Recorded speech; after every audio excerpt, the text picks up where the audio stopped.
ናና ዘመዴን ድማማ አጫውተዋለሁ የባላባቱን ልጅ ችላማ ልለው እንደ ተንሳይ ማታ ደስ ያለው። ሰላም ሰላም የተከበራችሁ ተመልካቾች እንዴት አላችሁ? እንዴት ሰነበታችሁ?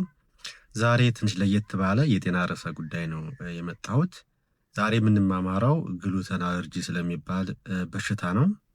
ይህ በሽታ ትንሽ ከሌሎች በሽታዎች ለየት ይላል። ለዛም ነው ትኩረት ሰጥቼ እንዳቀርበው ያደረኩት ማለት ነው። ለየት የሚልበት ምክንያት ምንድን ነው? ይህ በሽታ ከተለያዩ በሽታዎች ጋር በተለይ ከጨጓራ ከአንጀት ትላትል እንደዚሁም ደግሞ ከሆድ ባክቴሪያ ጋር በጣም ነው የሚቀራረበው። ምልክቶቹ በጣም ነው የሚቀራረቡት። በመቀራረቡ ምክንያት በዚህ በሽታ የተያዙ ሰዎች ወደ ጤና ተቋም ሲሄዱ አንድም የጨጓራ መድኃኒት ወይም ደግሞ የሆድ ትላትል መድኃኒቶች ወይም ደግሞ የአንጀት ባክቴሪያ መድኃኒቶች ተሰጥቶት ነው ወደ ቤቱ የሚሄደው። ምክንያቱም ይህ በሽታ በብዙ ጤና ባለሙያዎች አይታወቅም። ቢታወቅም ያን ያክል ትኩረት ስለማይሰጠው ሰው በዚህ በሽታ ታምም ያለው ብሎ ወደ ጤና ተቋም ሲሄድ ለበሽታው የሚሆን መድኃኒት አይደለም የሚሰጠው። በዛ ምክንያት ብዙዎች ተሰቃይተዋል፣ እየተሰቃዩም ነው። ሌላው ይህን ቪዲዮ እንዳዘጋጅ ያደረገኝ አንዱ ምክንያት ምንድን ነው? አንድ ነርስ አለች፣ እሷ የላከችልኝ የድምፅ ሪከርድ አለ። ሰዎች ከኔ መማር አለባቸው ብላ የላከችልኝ መልእክት አለ። በዚህ በሽታ ለብዙ ዓመት ስትሰቃይ ቆይታ ሞስ ነርስ ናት ብያቸዋለሁ። በመጨረሻ በሽታውን ካወቀችው በኋላ ማድረግ ያለባትን ጥንቃቄ በማድረጓ አሁን ጤነኛ ከሆነች ኦልሞስት ወር አልፏታል እና የእሷንም የድምፅ ሪከርድ ወደ መጨረሻ አካባቢ ያስቀምጥላችኋለሁ። ሰዎች ከኔ መማር አለባቸው ብላ የላከችልኝ መልእክት ነው። በዚሁ አጋጣሚ እንደው ኮሜንት ላይ የገባችሁ ቴንኪው ብትሉ ደስ ይለኛል። እጅግ በጣም አስተማሪ የሆነ ነገር ነው የላከችልን። መጀመሪያ በሽታው ምንነትን፣ ምልክቱ ምንድን ነው፣ እንዴት በምርመራ መለየት ይቻላል፣ ሕክምናውስ ምንድን ነው፣ መከላከያ መንገዶች ምንድን ነው የሚለውን ነገር ሳይንሱን ከኔ ጋር በደንብ ካወራን በኋላ የልጅቷን መልእክት ማስቀምጥላችኋለሁ። እጅግ በጣም አስተማሪ የሆነ መልእክት ነው ብያቸዋለሁ። በሽታው ግሉተን አለርጂ ምንድን ነው፣ ግሉተን ኢንቶለራንስ ምንድን ነው፣ ሴሊያክ ዲዚዝ ምንድን ነው የሚለውን ነገር ከመጀመሪያው እንጀምር። ግሉተን አለርጂ ስንል ግሉተን ማለት ምን ማለት ነው ከሚለው ብንጀምርስ ምን ይመስላችኋል? በብዙ ምግቦች ላይ የሚገኝ የፕሮቲን ንጥረ ነገር ነው ግሉቲን ማለት። ግሉተን ያለበትን ምግብ ለምሳሌ ስንዴ ሲመገቡ በከፍተኛ ደረጃ ይታመማሉ። ምልክቱ ብዙ አይነት ነው። ኮመን የሆኑት ምንድን ነው? ሆድ አካባቢ ነው። ማቅለሽለሽ፣ ማስታወክ፣ ተቅማጥ፣ ቁርጠት፣ ሆድ መንፋት የግድ ነው። በቃ ሆዳችሁን ስትነኩ በጣም ነው የሚያማችሁ። ፈስ ይኖረዋል። የምግብ ፍላጎት አይኖራችሁም። ብትበሉም ወደ ሰውነታችሁ አይሄድም። ሰውነታችሁ ቀጫጫ ነው የሚሆነው እና እነዚህ እንግዲህ ዋና ዋናውን ምልክቶች ናቸው ማለት ነው። ሁሉም ሰዎች ላይ አይደለም፣ በጥቂት ሰዎች ላይ ኦልሞስት እስከ 3% በሚሆኑ ሰዎች ላይ ለብዙ ጊዜ የቆየ ተቅማጥ፣ ምክንያት የሌለው ተቅማጥ፣ ምክንያት የሌለው ድርቀት፣ ለብዙ ጊዜ የሚቆይ ድርቀት በሕክምና እንኳን የማይድን ማለት ቢድንም ለጊዜው ነው እንጂ ዘለቄታዊ የሆነ መድኃኒት የሌለው ድርቀት ያጋጠማቸዋል። ድካም ስሜት ይኖራል። ሰዎች የምግብ ፍላጎት አይኖራቸውም። እንደው በግድ እንኳን የሚበሉት ምግብ ወደ ሰውነታቸው አይሄድም። ምክንያቱም የአንጀት ግድግዳቸው በራሳችን አንቲቦዲ ስለሚጠቃ አብዞርቭ አይደረግም እና በዚህ ምክንያት ሰዎች ለደም ማነስ ይጋለጣሉ። በከፍተኛ ደረጃ ይከሳሉ። ከፍተኛ የሆነ ድካም ነው ያላቸው። በተለይ ህጻናት ከሆኑ በጣም ነው የሚቀጭጩት። ሰውነታቸው በጣም ቀጫጫ ነው። ይበላሉ ግን ወደ ሰውነታቸው አይሄድም። ሲጀመር የምግብ ፍላጎትም የላቸውም።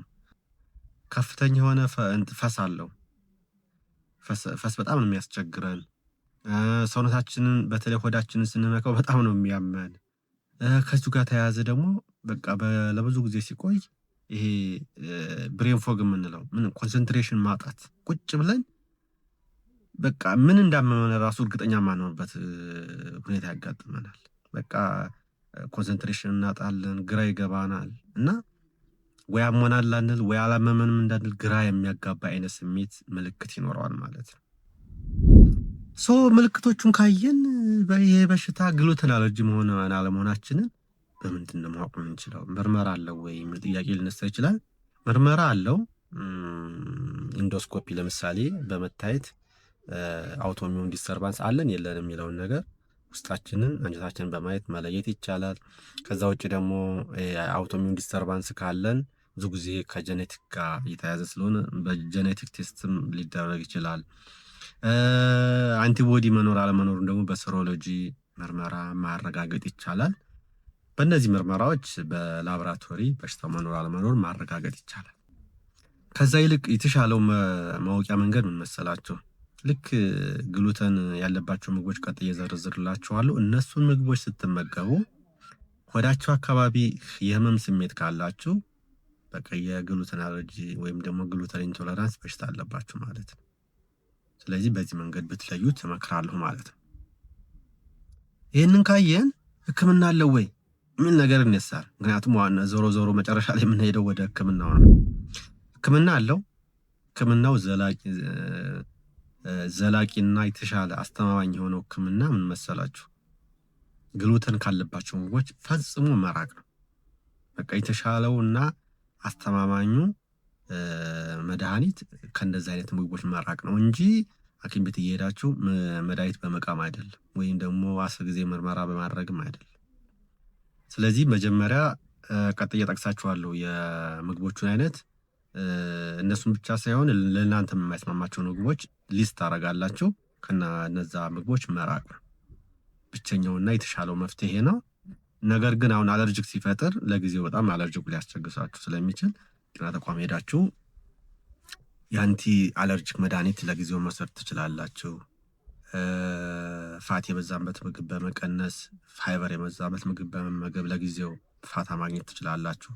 ብዙ በመጠጣት አሁንም በሽታውን ለጊዜው ማስታገስ ይቻላል። ባስ ካለ ለምሳሌ ለመተንፈስ ከተቸገራችሁ ጉሮሯችሁ ካበጠና ህመሙ ትንሽ ከፍ ካለ ግን ጤና ተቋም ሄድ የግድ ነው ማለት ነው። ሰፖርቲቭ ትሪትመንት በማግኘት ከበሽታው ስለምትፈወሱ ማለት ነው። ህክምናውን ካየን ግሉተን ያለባቸው ምግቦች እነማን ናቸው የሚለውን አሁን ብዙዎችን ማወቅ ያለባቸውና መመርመር ያለባቸው ይሄ ነው። ግሉተን ያለባቸው ምግቦች እነማን ናቸው፣ ግሉተን የሌለባቸው ምግቦች ደግሞ እነማን ናቸው የሚለውን እንመለከት። አይ ቲንክ አሪፍ ነው ብዬ አስባለሁ። ግሉተን ያለባቸው በዋናነት 4 ናቸው።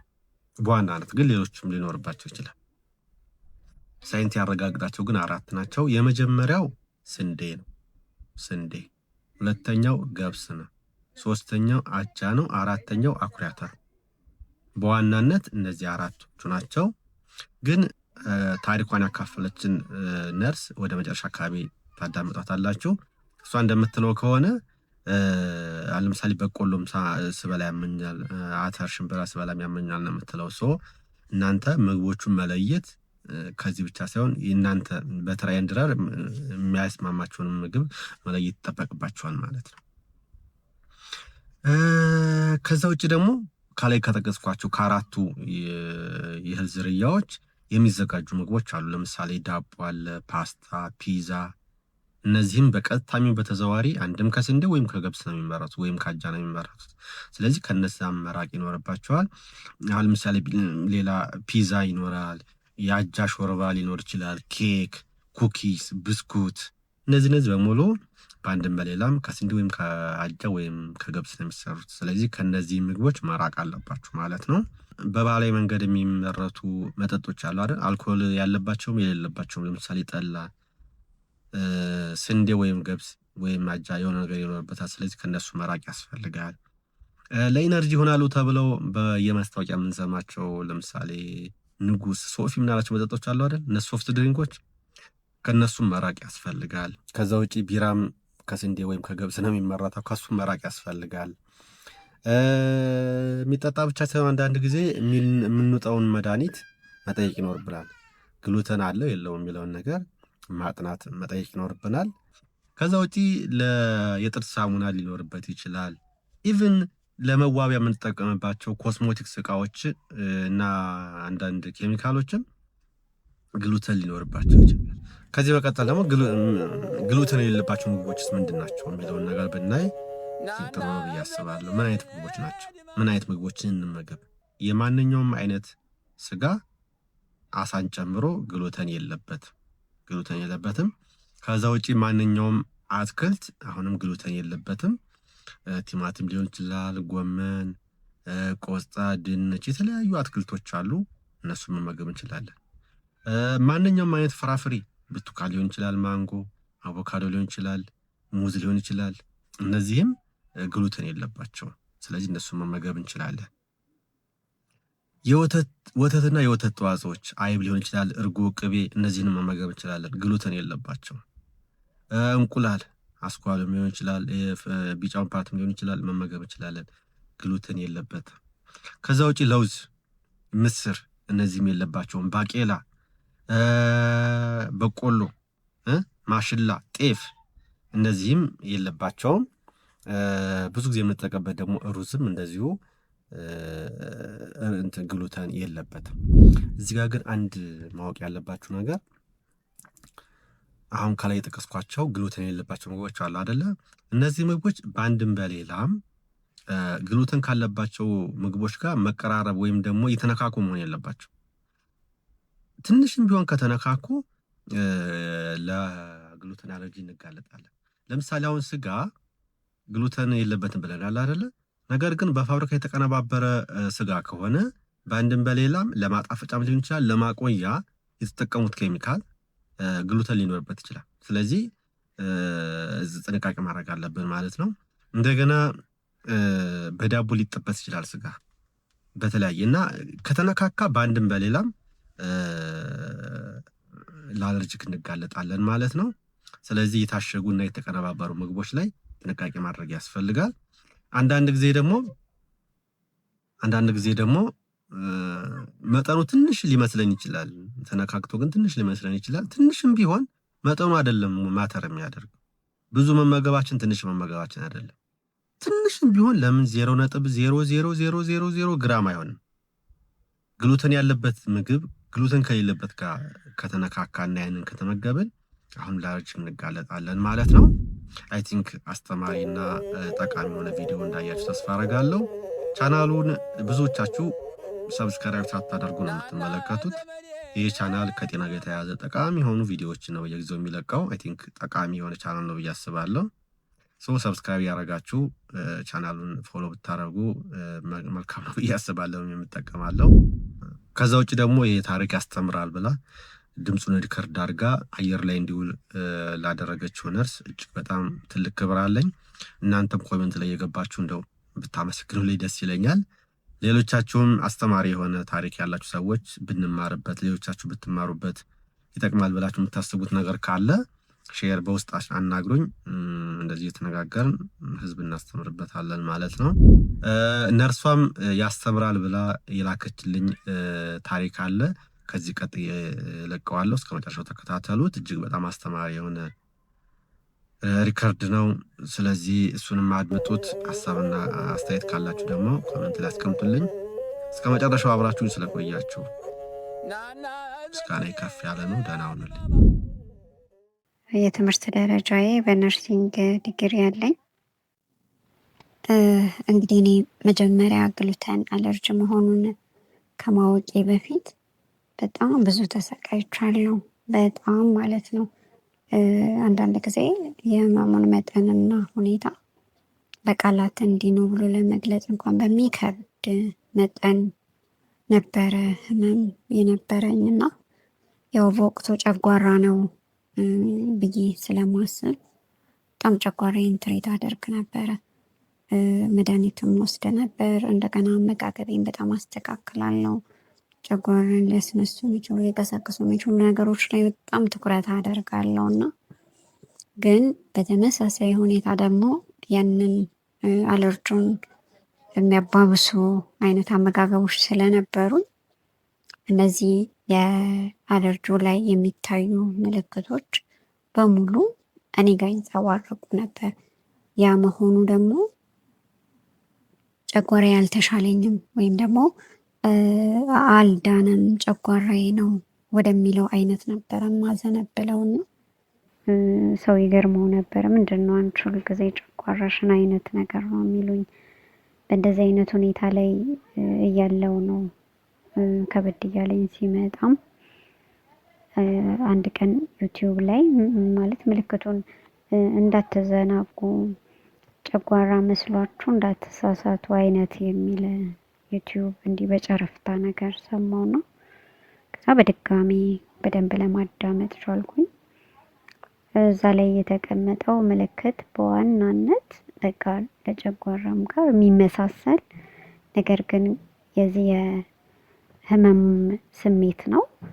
በተመሳሳይ እኔም ጋር አብዛኞቹ የተጠቀሱት አሉ።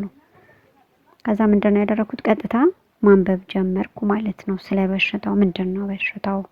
ከዛ ምንድነው ያደረኩት? በቀጥታ እንዴት ነበር እኔ ጋር ያለው ነገር የሚለውን ነው ያየሁት። ማለት ጨጓራዬን ሲያመኝ በቀጥታ እነዛ ምግቦች እጠቀማለሁ።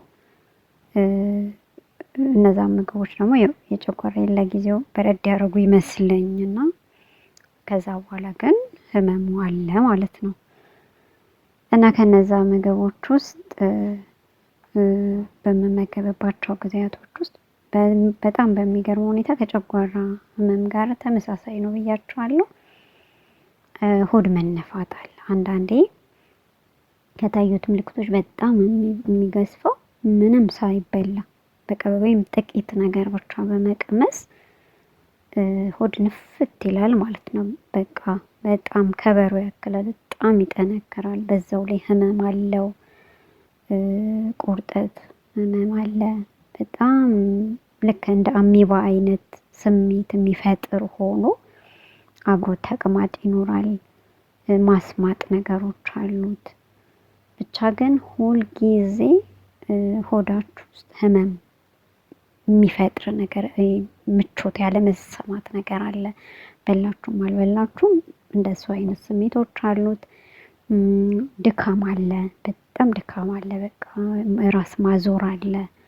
እንግዲህ ካነበብኩት ነገር ከዚህ ከማዞሩ ጋር ተያይዞ በተለይ ከደም ማነስ ከአይረን ጋር ተያይዞ ሊሆን እንደሚችል አስባለሁ። እሱን ደግሞ ትሪት ለማድረግ ትንሽ ስጥር ደግሞ ትንሽ የተሻለ ይሆናል አንዳንድ ጊዜና ስለዚህ ከዛ ጋር ይያያዛል። በተለይ ባላንስ መሳት ነገሮች መጡ ማለት እንግዲህ ቀደም ሲል የነበሩ የጨጓራ ስሜቶች አሉ። እነዚህ ደግሞ በጣም እየባሱ ነው የሚመጡት እየቀጠለ ሲሄድ ህመሙና እነዚህ ነገሮች አሉት። እንግዲህ ማለት ያው በዋናነት እነዚህ ነገሮችን የጠቀስኩት እንጂ ሙሉ ለሙሉ እዛ ምልክቱ ተብሎ እንደው ባለው ሳይንሳዊ መረጃ ስታነቡ ሁሉም ነገሮች ናቸው የሚኖሩት። እና ምን አይነት ምግቦችን ነበር እኔ ስጠቀም የነበረውና ሳይንሱ የሚያስቀምጣቸው ስንል ስንዴ አለ፣ ገብስ፣ አጃ፣ አኩሪ አተር አለ፣ ኦትስ አለ፣ ፓስታ፣ ብስኩት ነገሮች አሉና እኔ በዋናነት ልክ ጨጓራዬን ሲያቃጥለኝ ወይም ደግሞ የጨጓራዬ ህመም ተነሳ የሚስማማኝ ብዬ የምጠቀመው አንዱ ምግብ ምንድነው መሰላችሁ? ኦትስ ነው። እንግዲህ ኦትስ ማለት ያው በቆርቆሮ ታሽጎ ይሸጣል። እሱ ለጊዜው ጨጓራዬን በረድ ያደረገ ይመስለኛል፣ ግን በቃ ሆዴ ቁስል ነው የሚሆነው ማለት ነው። ደግሞ አጥሚት በጣም እጠቀማለሁ። አጥሚት በጣም በቋሚነት በቃ ሌሎች ምግቦች አይመቹኝም ብዬ ስለማስብ ገብስ አለው፣ አጃ አለው፣ አኩሪ አተር አለው እዛ ገብስ አጥሚት ውስጥና በቃ ያ ምቾት መነሳቱ ህመሙ ቀጣይነት የሚኖረው ለዛ ነው። ፓስታ አለ። ፓስታም በጣም ነበር የምጠቀመው። እንግዲህ አንዳንዴ ደግሞ ኬክ፣ አሁን ኬክም በራሱ ምቾት ይነሳኝ ነበረ። ግን በቃ አንዳንዴ ዝም ብሎ የምትበሉት ነገር የለም፣ እንደዛ ነበረ የማደርገው። ከዛ ውጪ እንግዲህ አንዳንድ ጊዜ ደግሞ በደንብ በሳይንሱ ያልተጠቀሱ ነገር ግን ደግሞ እንደዚህ እኔ ዝም ብዬ በዚህ ጥንቃቄ ውስጥ በቆየሁባቸው ጊዜ የተጠቀምኳቸውና እንዲሁ ደግሞ ሰላም ነስተውኝ ወይም ደግሞ ምቾት ነስተውኝ ተውኳቸዋለሁ። ለምሳሌ ፈንዲሻ ማለት ነው። አሁን ፈንዲሻ ስበላ በጣም ምቾት ይነሳኛል ማለት ነው። የሆድ መጮህ መንጓጓት ነገር ልክ የቀድሞ አይነቱ ስሜት አለና በቃ ይሄም ከዛ ጋር የተያያዘ ነው ብዬ ሙሉ ለሙሉ እሱንም ነው አቮይድ ያደረኩት ማለት ነው። እነዚህ ግሉተን ፍሪ የሆኑ ምግቦች ላይ መሰረት አድርጌ እነዛኞቹ የሚያባብሱትን ስተው ነው እንደ ስጋ ቅቤ ነገሮችን መብላት የጀመርኩት። አሁን በፊት ጨጓራዬንም አብሮ ሲቀሰቅሰው ሲያመኝ ስለነበር እነዚህ ነገሮች ላይ በደንብ ትኩረት አላረግም አልበላምም ነበር ብዙም እና አሁን ግን ስበላ በጣም ነው የሚስማማኝ ማለት ጤናማ ስሆን ማለት ነው። ለመከላከል እንግዲህ ያው ከላይ እንደጠቀስኩት እነዚህ ምግቦች ላይ መሰረት አረኩኝ። እነዚህ ካነበብኳቸው ያገኘኋቸውን ቀጥታ ነው አፕላይ ያደረኩት ማለት ነው። የሚያባብሱ ምግቦች ምንድን ናቸው የሚለውን መጀመሪያ በደንብ እውቀቱ ሊኖረን ይገባል። እሱን ከተረዳው በኋላ እነዛ ላይ ትኩረት ማድረግ የሚያባብሱትን ደግሞ መተው ነው። ኮምፕሊትሊ ነው የተውኩት። በተጨማሪ ደግሞ ንክኪ አሁን እንደሌላ ህመም ሲበዛ የሚያም ሲያንስ እማያም አይነት አይደለም ይሄ ህመም እኔ በጣም የተረዳሁት ማለት ነው። ንክኪ ራሱ አለርጂ ስለሆነ ንክኪው ራሱ ያባብሳል። ስለዚህ ወዲያውኑ ነው ምልክቶቹን የምታዩት በነገራችን ላይ። ስለዚህ ንክኪ ራሱ እጠነቀቃለሁ ማለት ነው። ለምሳሌ አሁን ዳቦ አሁን ሳንድዊች ውስጥ በድንች ወይ በተለያየ ነገር ሳንድዊች ተደርጎ ዳቦ አብሮ ሳንድዊች ውስጥ ቢሆን አይ በቃ ዳቦን አልበላውም ከውስጡ ያለውን የበላሁት ብትሉ የተወሰነ ደግሞ ዲስኮምፈርት ይኖረዋል ሆዳችሁ ላይ ምልክቶቹን ለማምጣትና ከእንደዚህ አይነት ንክኪ በተለይ ውጪ ላይ ምግቦችን ስትመገቡ ሌብል እስካልተደረገ ወይም እስካልተጻፈበት ድረስ እሱ ነገር በጣም መጠንቀቅ ያስፈልጋል ማለት ነው። እሱን በጣም ነው የምጠነቀቀው። ውጪ ላይ በብዛት የተለያዩ ምግቦችን አንድ ላይ ሆኖ በተለይ ሾርባ ከሾርባ ጋር በተያያዘ በተለይ ውጪ ላይ አልጠቀምም። ምን ሊኖረው እንደሚችል አንዳንድ ጊዜ ስለማትረዱ እንደዚህ እርግጠኛ ያልሆንኩባቸውን ነገሮች አልጠቀምም ማለት ነው። ምናልባት እንግዲህ ከምክር አንፃር ወይም ደግሞ ምናልባት ምንድነው እኔ ከዚህ ነገር ያገኘሁትና ለሌሎች ደግሞ ምን ብነግር ጥሩ ነው ብዬ ሳስብ የመጀመሪያው ነገር እያንዳንዷ የምንበላትና የምንጠጣት ነገሮች ከነዚህ ግሉተን በውስጡ ከሚይዙ ነገሮች ነፃ መሆናቸውን ሁል ጊዜ እርግጠኛ መሆን ማለት ነው። ልክ ህፃን ልጅ በራሱ ምንም ማድረግ ስለማይችል እንደ ቤተሰብ እንደምንንከባከበው ሁሉ እኛም በትኩረት ወደ ሆዳችን ለምናስገባው ነገር ጥንቃቄ ማድረግ ምን ያህል ነፃ ነው፣ ምን ያህል ከንክኪ ነፃ ነው፣ በውስጡ ደግሞ የሚያባብስ ነገር የለውም የሚለው ሁሌ በትኩረት ማየት። ከዛ በተጨማሪ ከገባም በኋላ ራስን ማዳመጥ፣ ከበላው በኋላ ምንድን ነው እየተሰማኝ ያለው፣ የትኛው የምግብ አይነትስ ነው ይሄኛው ምልክቴን ስሜት እያመጣብኝ ያለው የሚለውን እሱ ላይ በደንብ ትኩረት ማድረግ ይፈልጋል። አንዳንዴ እንደነገርኳችሁ ምግቦቹ ሲቀላቀሉ ከተቀላቀሉት ምግቦች ወይ አንዱ ሊሆን ይችላል የሚረብሽን። ሁሉንም ምግብ ጠቅልለን መተው ሳይሆን የተጠራጠርናትን ምግብ ለብቻ ለይቶ ማውጣትና ወይ በሌላ ጊዜ ቴስት ማድረግ ነው ወይ ደግሞ ሙሉ ለሙሉ ትቶ እኛ የሚስማማ ምግብ ላይ ትኩረት ማድረግ ያስፈልጋል። ቀደም እንደተናገርኩት አለርጂ ስለሆነ ከንክኪ አንፃር አንዳንድ ጊዜ ምግብ ራሱ ሲፈጭ እህሎች ሲፈጩ ራሱ የስንዴ ወፍጮ ላይ የበሶ ወፍጮ ላይ የአጥሚት ወፍጮ ላይ የሚፈጩ ነገሮችን ራሱ መጠንቀቅ ያስፈልጋል። ማለት ጤፍ እንጀራ ምንም ችግር የለውም፣ ግን አንዳንዴ የሚፈጩበትን አሁን አንድ ጊዜ የገጠመኝ ምንድነው የሆነ ድግስ ላይ ሄጄ ከአዲስ አበባ ውጪ ነው እዛ በቃ አሁን በእነዚህ አንድ ወራት እንግዲህ ራሴን በደንብ እየጠበቅኩ እያለ ከሳምንት በኋላ ነው በነገራችን ላይ ስሜቱ እየቀነሰልኝ የሄደውን ነው። ከዛ እዛ እንጀራ በላው ማለት ነው። እንግዲህ ሌሎች ነገሮችን በጣም በጥንቃቄ ትቼ እንጀራ ነው የበላሁት። በጣም ሙሉ ቀን በጥንቃቄ እንደዋልኩ አውቃለሁ። ከዛ ምልክቱ ጀመረኝ ማለት ነው። ምንድን ነው የሚለውን በደንብ አድርጌ ሳስብና ስጠይቅ ምንድን ነው የጠየቅኩት፣ ወፍጮ አንድ ነው የስንዴና የጤፍ የሚፈጭበት ወፍጮ አንድ ነው የተባልኩት። ስንዴ ፈጭቶ ወይ ጤፍ ፈጭቶ ሲጨርስ ስንዴ ይፈጫል፣ ስንዴ ፈጭቶ ደግሞ ሲጨርስ ጤፍ ይፈጫል አይነት ነገር ነውና በቃ እንደዛ ነው። ምግቡ እዛ ላይ ነው ማለት ነው የሆነው ችግሩ። በጣም ትንሿ ነገር ነች እንደነገርኳችሁ። እንትን ጥንቃቄ ማድረግ ያለብንም እና እንደዚህ አይነት ነገሮችም ይኖራሉ። በእርግጠኝነት እኔ ያው 1 ወር አሳልፍ ያለው ግን ምልክቱ ደግሞ ከ1 ሳምንት ጀምሮ በቀናትም እንደ ጉዳቱ ማለት ነው በቀናትም ሊተው ይችላል። እኔ ከሳምንት ጀምሮ በጣም ጤነኛ የሆንኩ ነው የመጣሁት። 1 ወር ሲሞላው ደግሞ 1 ወር አልፏል አሁን። በእነዚህ 1 ወራት ውስጥ ግን ፍጹም ጤነኛ ነኝ። ይሄ ነው ያለው።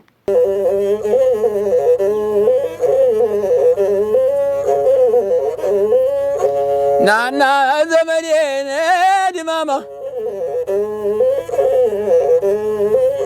አጫውተዋለሁ የባላባቱን ልጅ ችላማ ልለው እንደ ተንሳይ ማታ ደስ ደስ ያለው